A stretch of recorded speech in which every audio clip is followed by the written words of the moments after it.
নমস্কার। শীতকালীন মরশুম শেষ। শীতকালীন সবজিগুলো প্রায় শেষের পথে। যে দেখুন, টমেটো গাছ লাগানো হয়েছিল, প্রায় শেষের পথে। অনেকগুলো গাছ উঠিয়ে নেওয়া হয়েছে, আর কিছু গাছ রয়ে গেছে। তার মধ্যে কিছু টমেটো আছে, প্রায় শেষের পথে। দেখুন, গ্রীষ্মকাল শুরু হয়ে গেছে। তো ফলের ক্যারেটের মধ্যে কিছু সবজি লাগিয়েছি।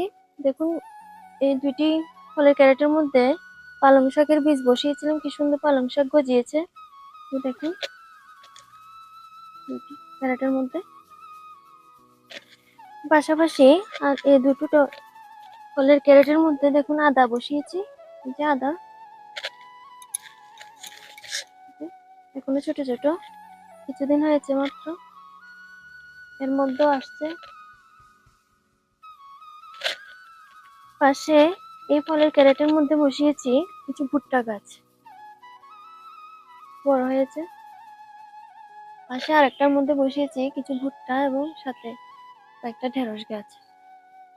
তো দেখা যাক কেমন ফলন দেয় গাছগুলি বড় হয়ে। নমস্কার।